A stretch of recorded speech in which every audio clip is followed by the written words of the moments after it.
जहां आज से सिर्फ 4 साल पीछे यानी 2020 के शुरू में इलोन मस्क की नेटवर्थ 27 बिलियन डॉलर थी, तब ये दुनिया के 35th रिचेस्ट मैन थे। लेकिन 2020 के लास्ट तक इलोन की नेटवर्थ हैरतअंगेज तौर पर 27 बिलियन से बढ़कर 150 बिलियन डॉलर क्रॉस कर चुकी थी। यही नहीं, नवंबर 2021 में इसकी नेटवर्थ 300 बिलियन डॉलर पार कर गई थी और ये काफी टाइम तक दुनिया के रिचेस्ट इंसान बने रहे। आप इमेजिन भी नहीं कर सकते कि ये इतने पैसे बनते हैं। अगर कई छोटे छोटे कंट्रीज की जीडीपी को कंबाइन भी कर दें तब भी ये इलोन मस्क का मुकाबला नहीं कर सकते। बात यहीं खत्म नहीं होती। दिसंबर 2022 में इलोन दुनिया के वाहिद शख्स बने जिसने एक ही झटके में ऑलमोस्ट 200 बिलियन डॉलर लूज किए, क्योंकि टेस्ला के स्टॉक प्राइसेस काफी नीचे गिर गए थे। आइए जानते हैं इलोन मस्क की इस पूरी जर्नी को आज की इस वीडियो में।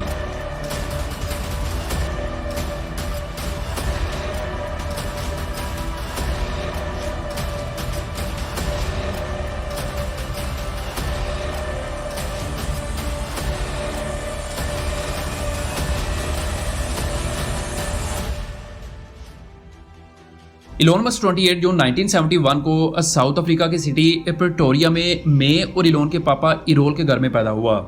इलोन की मामा तो एक कैनेडियन मॉडल और डाइटिशियन थी, जबकि इसके पापा जैक ऑफ ऑल ट्रेडर्स थे, जो इंजीनियरिंग, फ्लाइंग, सेलिंग और प्रॉपर्टी डेवलपमेंट जैसे बिजनेसेस में शामिल थे। 1980 में जब इलोन सिर्फ 9 साल का था तो इसके पेरेंट्स की डाइवोर्स के बाद इलोन ज़्यादातर अपने पापा के साथ ही रहता था। अच्छा, इलोन को बचपन से ही किताबें पढ़ना, डीप रिसर्च करना, कंप्यूटर सीखना बहुत पसंद था।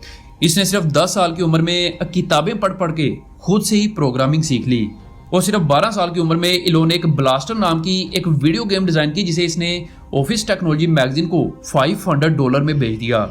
जिस उम्र में बच्चे साइकिल चलाना सीखते हैं, इलोन ने उस उम्र में खुद से गेम डेवलप करके बेच भी दी और ये इसकी पहली इनकम थी। साल 1989 में इलोन मस्क साउथ अफ्रीका से कनाडा चले गए। अब ये बहुत ही छोटी उम्र में ये समझ चुका था कि अगर इसे कुछ बड़ा अचीव करना है तो इसे अच्छी एजुकेशन के साथ साथ एक डेवलप कंट्री में जाना पड़ेगा।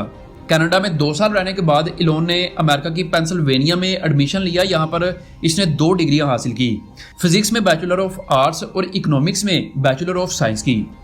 इलोन के मुताबिक सबसे ज़्यादा अगर किसी चीज़ ने इसे इन्फ्लुएंस किया वो था इंटरनेट। अब 1990s में इंटरनेट की दुनिया की शुरुआत हो रही थी और मस्क बहुत ही जल्दी अब पूरी गेम समझ चुका था कि आने वाले कुछ ही सालों में दुनिया कितनी तेजी से बदलने वाली है। 1995 में इलोन मस्क, इसके भाई किम्बल मस्क और ग्रेग कोरी ने मिलकर ग्लोबल लिंक इंफॉर्मेशन नेटवर्क नाम से एक कंपनी खोली, जो बाद में Zip2 बन गई। देखती देखती ये कंपनी इतनी बड़ी हो गई और आगे जाके 1999 में कॉम्पैक, जो इंफॉर्मेशन टेक्नोलॉजी कंपनी थी, इसने Zip2 को $307 मिलियन में खरीद लिया। इलोन के इस कंपनी में 7% शेयर थे, जिसके बदले इलोन को $22 मिलियन मिले। अब 28-29 साल के इंसान के लिए $22 मिलियन कोई छोटी अमाउंट नहीं होती। ये बड़े आराम से अपनी आगे की लाइफ गुजार सकता था, लेकिन इलोन का विजन पूरी तरह से क्लियर था। उसे पता था कि मेरे अंदर इतनी कैपेबिलिटी मौजूद है कि मैं जो सोच सकता हूँ वो अचीव भी कर सकता हूँ। इसीलिए Zip2 को बेचने के बाद इलोन ने $12 मिलियन खर्च करके एक और नई कंपनी X.com को फाउंड किया। असल में इस कंपनी का मकसद ऑनलाइन फाइनेंशियल सर्विसेज प्रोवाइड करना था और with in few months 2 lakh से भी ज़्यादा लोग इस कंपनी के साथ जुड़ गए। अच्छा, इसी दौरान एक फनी इंसिडेंट भी हुआ। इलोन मस्क के कुछ दोस्तों ने इलोन को कहा कि आपको इस कंपनी का नाम चेंज कर देना चाहिए, क्योंकि हो सकता है कि कुछ लोग इसे एक फैश वेबसाइट समझते हों, क्योंकि इसका नाम X.com था। पर इलोन ने इस चीज़ पर ज़्यादा गौर नहीं किया और सन 2000 में X.com एक और ऑनलाइन बैंकिंग कंपनी कॉन्फिनिटी के साथ मर्ज हो गई। इसी दौरान कंपनी को काफ़ी टेक्निकल प्रॉब्लम्स फेस करनी पड़ रही थी और इनके पास कोई क्लियर बिजनेस प्लान नहीं था। तो बोर्ड ने डिसाइड किया कि इलोन मस्क को सीईओ की पोस्ट से हटाकर पीटर थिल को सीईओ बनाया जाए और बिल्कुल ऐसा ही किया गया। बाद में कंपनी का नाम भी चेंज करके पेपाल रख दिया गया। 2002 में इसे भी एक ई कॉमर्स कंपनी ईबे ने $1.5 बिलियन में खरीद लिया। अब इलोन पेपैल में सबसे ज्यादा शेयर होल्डर था, इसके 11.72% शेयर थे। इसलिए इस डील से इलोन के हिस्से में ऑलमोस्ट $176 मिलियन आए। अब इसके पास अच्छा खासा पैसा आ चुका था। इसका विजन ये था कि मार्स पर इंसानों को बसाया जाए, क्योंकि इन फ्यूचर खुदा ना खास्ता अगर बड़ा एस्ट्रॉइड जमीन से टकराता है तो पूरी दुनिया खत्म हो सकती है, बिल्कुल उसी तरह जैसे कई मिलियन साल पहले डायनासोर्स के साथ हुआ था। तो मस्क के मुताबिक हमारे पास एक अल्टरनेटिव प्लैनेट होना चाहिए जहां पर इंसान रह सकें। अच्छा, पहले तो इलोन का प्लान खुद की स्पेस कंपनी खोलने का नहीं था, ये पहले रशिया गया वहां से रॉकेट्स खरीदने के लिए, तो वहां से एक रॉकेट की प्राइस कुछ $8 मिलियन पड़ रही थी, जो काफी महंगा था। ये वापस आया और खुद की कंपनी खोलने का फैसला किया जो कम कीमत पर रॉकेट्स बना सकेगी। मई 2002 में $100 मिलियन लगाने के बाद इसने स्पेसएक्स की बुनियाद रखी। याद रहे, इलोन मस्क ने ना स्पेस की कोई स्टडी की, बिना किसी के सपोर्ट के खुद से ही किताबें पढ़ के स्पेस कंपनी खोल ली। इससे ये पता चलता है कि इंसान का अगर विजन एकदम क्लियर हो तो वो बिना किसी के सपोर्ट के कुछ भी अचीव कर सकता है।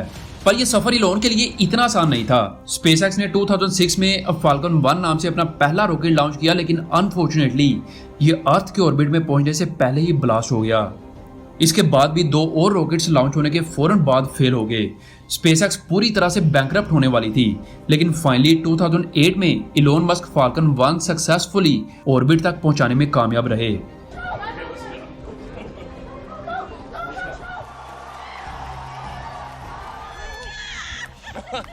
इस सक्सेस के बाद स्पेसएक्स को नासा की तरफ से $1.6 बिलियन का कॉन्ट्रैक्ट मिला, जिससे इलोन की कंपनी डूबते डूबते बची। आज स्पेसएक्स दुनिया की वाहिद प्राइवेट कंपनी है जो इतनी सक्सेसफुल है।